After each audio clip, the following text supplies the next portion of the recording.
నక్షత్ర శోభనం జరగకూడదు అని చెప్పేసి ఈ విధంగా కరాఖండిగా అపూర్వతో మాట్లాడుతూ ఉంటుంది.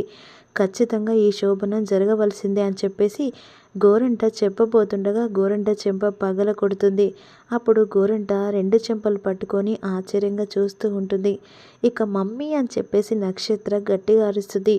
ఎటు తిరిగినా సరే భూమికి గగనికి ఇక ఖచ్చితంగా శోభనం జరగాలి అనే విధంగా కోపంగానే వెళ్ళిపోతుంది. ఇక మరోవైపు శోభనానికి అన్ని ఏర్పాట్లు దగ్గరుండి చేస్తారు. వెంటనే శోభనం ఏర్పాట్లు జరిగిన తర్వాత అదే సమయంలో వెంటనే అపూర్వ శోభనం గదిలోకి వెళ్ళి సీసీ కెమెరాని ఫిట్ చేసి పెడుతుంది. ఇక ఆ ఫిట్ చేసి బయటకు వచ్చిన తర్వాత అదే సమయానికి చెర్రీ అకస్మాత్తుగా పండ్లు పట్టుకొని వెళ్తూ ఉంటాడు. గది లోపల నుంచి వస్తున్న అపూర్వను చూసి, ఏంటత్తయ్య గదిలో ఏముందని వెళ్ళావు అని అంటుండగా అప్పుడు గుట్కలు వేస్తూ ఉంటుంది అపూర్వ. అబే ఏం లేదు చెర్రీ, గ్రాండ్గా చేశారా లేదా ఇంకేమన్నా తక్కువ ఉన్నాయా పండ్లు పూలు అని చెప్పేసి చూడడానికి వెళ్ళాను అంతే అని బయటికి వస్తుంది. అప్పుడు వెంటనే అసలు గ్రాండ్గా చేయడానికి ఏముంది, అంతా రెడీ చేసాం కదా, ఎందుకు లోపలికి వెళ్ళింది, ఏమోలే అని చెప్పేసి ఈరోజు అన్నయ్య భూమి శోభనం చాలా గ్రాండ్గా ఏర్పాట్లు చేసి పెట్టాం. ఈ సంతోషంతో అందరూ హ్యాపీగా సంతోషంగా ఉండాలి, పెద్దమ్మకు ఈ విషయం చెప్పాలి అనే విధంగా చెర్రీ పండ్లు పట్టుకుని గదిలోకి వెళ్ళి టేబుల్ మీద పెట్టి బయటకు వస్తాడు. ఈలోపు శారద మాత్రం చాలా సంతోషపడుతుండగా వెంటనే ఇక పూర్ణి, అమ్మ ఈరోజు వదిన అన్నయ్యల శోభనం అక్కడ జరుగుతుంది కావచ్చు అని అంటుండగా, ఆ దేవుడి దయ వల్ల వాళ్ళిద్దరూ ఒక్కటైతే ఈ ఇంటికి వారసుడు రావాలని చెప్పేసి ఈ విధంగా అంటూ ఉంటుంది. నీ కోరికే నా కోరికమ్మ, అన్నయ్య వదినని అర్థం చేసుకొని సంతోషంగా ఉంటే చాలా మంచిది అంటుండగా ఈలోపు చెర్రీ ఫోన్ చేస్తూ ఉంటాడు. తదాస్తు, ఫోన్ వస్తుందమ్మా, ఖచ్చితంగా నువ్వు అనుకున్న కోరిక నెరవేరుతుంది. ఇక చెర్రీగాడు ఫోన్ చేస్తున్నాడమ్మా అని కాల్ లిఫ్ట్ చేస్తుంది. ఏంట్రా చెర్రీ, పెద్దమ్మ నీకు పెద్ద శుభవార్త, గగన్ అన్నయ్యకు భూమికి ఇప్పుడు శోభనం ఏర్పాట్లు జరుగుతున్నాయి. ఇక తెల్లారేసరికి కార్యక్రమం హ్యాపీగా జరుగుతుంది. నువ్వు అనుకున్నట్టుగా ఆ ఇంటికి వారసు రాబోతున్నాడు అని అంటుండగా చాలా మురిసిపోతూ ఉంటుంది. ఇక్కడ నుంచి వాళ్ళిద్దరూ సంతోషంగా ఉండడమే నాకు కావాలరా అని అంటుండగా, డోంట్ వరీ పెద్దమ్మ, ఇక్కడ అన్నయ్య ఎంత అందరినీ అర్థం చేసుకుంటున్నాడో, అసలు మా అన్నయ్య గగనేనా అనిపిస్తుంటుంది, కానీ చూస్తుంటే చాలా ముచ్చటేస్తుంది పెద్దమ్మ అని ఈ విధంగా గగన్ని పొగుడుతూ ఉంటాడు. సరే అని చెప్పేసి వెంటనే సంతోషంతో, సరే పెద్దమ్మ పనుంది నేను తీరిగ్గా కాల్ చేస్తానని కాల్ చేస్తాడు. ఈలోపు వెంటనే భూమిని గగన్ని రెడీ చేసిన తర్వాత గగన్ని గదిలోకి ఇక చెర్రీ తీసుకెళ్ళి తోలిస్తాడు. ఇక ఇందు బిందు ఇద్దరిని అలా వెంటనే భూమిని తీసుకొని వచ్చి డోర్ దగ్గర నిలబెట్టి ఇక లోపలికి పాల గ్లాస్ ఇచ్చి పంపిస్తుంది. పాల గ్లాస్ పట్టుకొని భూమి లోపలికి వెళ్తుండగా ఇక ఇక్కడ అపూర్వ చాలా సంతోషంతో మురిసిపోతుండగా అప్పుడు వెంటనే, అమ్మాయి నాకు డౌటు, మళ్ళీ నన్ను కొట్టావు కదా, ఏంటి పిన్ని ఆ డౌట్ ఏంటో అడుగు, అక్కడ శోభనం జరిగిందో జరగలేదో అని నీకెలా తెలుస్తుంది, నువ్వు ఆ శోభనం జరిగేలా ఏర్పాట్లు చేసావు, కాకపోతే అక్కడ జరిగింది జరగలేదని నీకు తెలియదు కదమ్మాయి, అంత తెలివితక్కువదాన్ని కాదు పిన్ని, దానికి ఏర్పాట్లు నేను బందోబస్తుగా చేశాను, ఇలాంటి కార్యక్రమం జరుగుతుందని ముందుగానే అందులో సీసీ కెమెరాలు సీసీ కెమెరాలు అందులో పెట్టించాను అనేసరికి ఒక్కసారిగా ఇక గోరంట షాక్ అయిపోతుంది. ఏంటమ్మాయి, 4 గోడల మధ్య జరగాల్సిన కార్యక్రమం నువ్వు అక్కడ పెట్టిన కెమెరా అంతా రికార్డ్ చేస్తుందా, ఇదెక్కడ విడ్డూరం అమ్మా, అసలు శోభనం జరుగుతుందా జరగదా, పక్కన పెడితే 4 గోడల మధ్య ఎవరికి తెలియకుండా జరగాల్సిన కార్యక్రమం నువ్వు ఇలా బట్టబయలు చేస్తే ఇంకేమన్నా ఉందా అమ్మాయి అని గోరంట అంటూ ఉంటుంది. అదే కదా నాకు కావాల్సింది అని చెప్పేసి అపూర్వ అంటుంది. ఇక్కడ భూమి పాల గ్లాస్ పట్టుకొని గదిలోకి వెళ్తుంది. బెడ్ మీద పడుకున్న గగన్ భూమిని చూసి లేచి పాల గ్లాసు పక్కన పెట్టి భూమిని దగ్గర తీసుకుంటాడు. ఇక్కడ కెమెరాలో రికార్డ్ అవుతూ ఉంటుంది.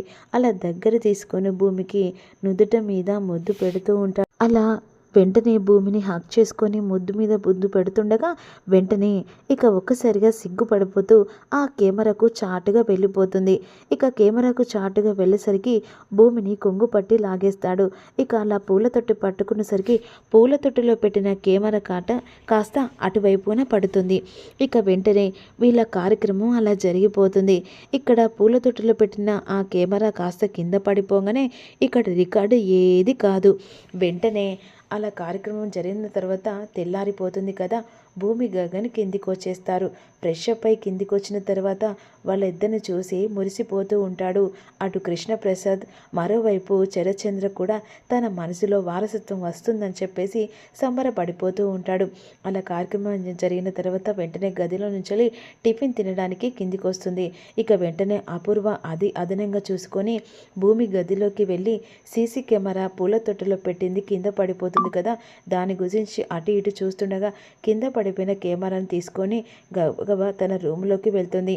ఇక్కడ కార్యక్రమం జరిగిన తర్వాత వెంటనే ఇక ఏంటో ఉంది అసలు ఇక ఈ బండారం మొత్తం బయట పెట్టి వాళ్ళ జరిగింది ఏంటో అని అందరి ముంగట నిజస్వరూపం తెలిపాలని చెప్పేసి అపూర్వ ప్లాను బెడిసి కొడుతుంది. కాస్త రికార్డ్ అయిన అది ఒక్కసారిగా కెమెరా కింద పడిపోతుంది కదా, ఆ కెమెరా కాస్త రికార్డు కాకుండానే అలాగే ఉండిపోతుంది. వెంటనే ఆ కెమెరా ఓపెన్ చేసినా కూడా ఆ రికార్డు కాంది వెంటనే కింద పడిపోవడంతో ఏది రికార్డు కాకుండా ఇక బెడిసి కొడుతుంది. ఈ లోపు వెంటనే గగన్ ఇక అపూర్వ దగ్గరికి వస్తాడు. ఏంటి అపూర్వ, రికార్డు కాలేదని చెప్పేసి అనుకుంటున్నావా? అది రికార్డు కాదు. ఎందుకో తెలుసా? నువ్వు ఇలా కెమెరాలు పెట్టావని తెలుసు. నేను భూమితో అచ్చట ముచ్చట ఉంటానా లేదా వీళ్ళు నాటకం చేస్తున్నారా అని నువ్వు బట్టబయలు చేయడానికని కూడా తెలుసు. నీ ముందు జాగ్రత్తగా నువ్వు చూస్తే నా ముందు జాగ్రత్తలో నేను ఉన్నాను. ఇక నువ్వు ఇలాంటి ఏదో కథలుతావని చెప్పేసి ఎన్ని రోజులు నువ్వు ఇక ఎంత మంచిగా మెదిలావని కూడా తెలుసు. ఇక్కడ గగన్తో పెట్టుకోవాలంటే మరో జన్మ ఎత్తాలి. నువ్వు ఇప్పుడు ఈ సీసీ కెమెరా గురించి అందరి ముంగట బయట పెట్టాను అనుకుంటున్నావా? ఇప్పుడు నీ చేతిలో ఉన్న సీసీ కెమెరా అందరి ముంగట బయట పెడతాను అని చెప్పేసి రచ్చరచ్చ కావాలని గగన్ అపూర్వను బండారం బయట పెట్టడానికి హాల్లోకి లాగేస్తాడు. అసలు ఇది ఎక్కడి న్యాయం? ఇదేనా ఈ ఇంటికి ఇచ్చే అల్లుడి గౌరవం అని చెప్పేసి గట్టిగా అరుస్తుండగా కృష్ణప్రసాద్ వచ్చి ఏమైందని అంటుండగా, ఏమైందా అసలు ఇంట్లో ఇలాంటి ఆలోచన చేయడానికి ఇంతనా? శరత్చంద్ర ప్రసాద్ కుటుంబం అంటే ఒక అందుకు పేరుపైన కుటుంబం, ఇదేనా శరత్చంద్ర కుటుంబం అంటే అని ఈ విధంగా అంటుండగా ఏమైందంటుండగా అపూర్వ కంగారు పడిపోతుండే. ఏమైందా? 4 గోడల మధ్యలో జరగాల్సిన ఇక కార్యం ఈ అపూర్వ కావాలని శోభనం ఏర్పాట్లు చేసినట్టు చేసి అందులో కెమెరాలు పెట్టించింది. అంటే ఇలాంటి నీచమైన పని ఇంట్లో కూడా జరుగుతుందా? ఇదే నా పద్ధతి, ఇదే నా సంస్కారం అనేసరికి శరత్చంద్ర షాక్ అయిపోతాడు. బావా అది కాదు బావా, ఈ గగన్ కావాలని అబద్ధం చెప్తున్నాడు. అబద్ధమా? మరి నీ చేతిలో ఉన్న కెమెరా ఏంటి అనేసరికి శరత్చంద్ర షాక్ అయిపోతాడు. నిజమా అపూర్వ? గగన్ చెప్పేది నిజమేనా? బావా నువ్వు పొరపాటు పడుతున్నావు. అది కాదు బావా, నిజం చెప్తావా లేదా? అంటే ఇది నిజమే కదా? గగన్ చెప్పేది నిజమే కదా?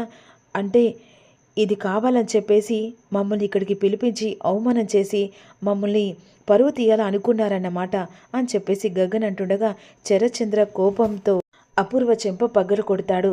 అంటే ఇదంతా కావాలని పిన్ని ఇలా చేసిందా? ఇదెక్కడి నాన్న? ఇలాంటి అలా ఆలోచన చేయడానికి సిగ్గుగా లేదా? ఇలాంటి పని చేయడానికి ఇదేంటి వదిన ఇలా చేశావు? అసలు నువ్వేనా ఇలా చేసింది నీచంగా అని చెప్పేసి అందరు కలిసి నానా మాటలు అంటూ ఉంటారు. నా కూతురు విలువ నా అల్లుని విలువ తీసినావు కదా, నువ్వు మరుక్షణం ఇంట్లో ఉండడానికి వీల్లేదు అని చెప్పేసి ఈ విధంగా శరత్చంద్ర మాటలకు ఒక్కసారిగా అపూర్వ షాక్ అయిపోతుంది. మరి ఇది కలనా నిజమా అనేది అప్కమింగ్లో తెలుసుకుందాం. మిస్ కాకుండా చిన్న లైక్ చేయండి.